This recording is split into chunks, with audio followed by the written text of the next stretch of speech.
নমস্কার, আপনারা দেখছেন 7 এফেক নিউজ নেটওয়ার্ক। নাটকের পর্দা ওঠে 2022 সালের 20 মে। 2016 সালের এসএসসি পরীক্ষায় উত্তীর্ণ হয়ে চাকরি পাওয়া অঙ্কিতা অধিকারী, যিনি রাজ্যের শিক্ষা দপ্তরের প্রাক্তন উপমন্ত্রী পরেশ চন্দ্র অধিকারীর কন্যাও বটে।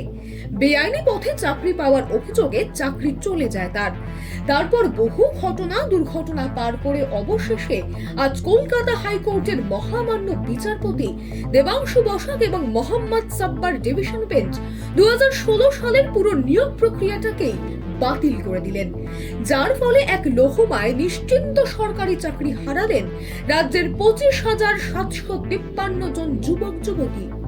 কি হয়েছিল সেই নিয়োগ নিয়ে তা আপনারা জেনে গিয়েছেন বিভিন্ন ভাবে। আর এবার চাকরিহারাদের বৃহত্তর আন্দোলনে নামবার পরামর্শ দিলেন ছাত্রনেতা যাদবপুরের সিপিআইএম প্রার্থী সৃজন ভট্টাচার্য। তিনি বলেন, যারা এই অন্যায় প্রক্রিয়ার শিকার হয়ে চাকরি হারালেন তারা চলুন, যে বা যারা টাকা নিয়ে তাদের চাকরি দিয়েছিল তাদের বাড়ি বাড়ি ফেরত চান উৎকর্ষের টাকা। দরকারে সৃজনেরা দল বেঁধে তাদের সাথে যাবেন। এই অন্যায়ের শেষ দেখা দরকার, কারণ যাদের চাকরি খোয়া গেল তারা তো পরিস্থিতির শিকার মাত্র। যারা টাকার বিনিময়ে এই সরকারি চাকরিগুলি বিক্রি করেছিল তাদের প্রকাশ্যে এনে শাস্তি দেওয়া দরকার। এসএসসি মামলার রায় বেরিয়েছে, অত্যন্ত গুরুত্বপূর্ণ রায়। ভোটের মুখে এক ধাক্কায় 23-24 হাজার শিক্ষক পদ বাতিল হয়ে গেল। চাল আর কাঁকড় আলাদা করতে পারেনি হাইকোর্ট। তৃণমূলের দুর্নীতির সৌজন্যে যোগ্য চাকরি প্রার্থীরা মার খেয়ে গেলেন। আমরা যোগ্য চাকরি প্রার্থীদের পাশে আছি প্রথম থেকে, এবং যারা চাকরি পাওয়ার কথা ছিল না, তৃণমূলকে টাকা দিয়ে সাময়িকভাবে চাকরি জুটিয়েছিলেন, তৃণমূল আশ্বস্ত করেছিল, তাদেরকে এখন বলছি, কোথায় কোন সরকারি অফিস, কোথায় কোন তৃণমূলের পার্টি অফিস, কোথায় কোন তৃণমূল নেতা আপনার থেকে টাকা নিয়েছিল, তার কাছে যান, প্রয়োজনে আমরা থাকবো, টাকা ফেরত চান গিয়ে। মানুষকে লুট করে, মানুষকে বিভ্রান্ত করে যারা আঙুল ফুলে কলা গাছ হয়েছে তাদের শাস্তি প্রয়োজন। এ শুধু এসএসসি বলে নয়, টেট, অন্যান্য পিএসসি।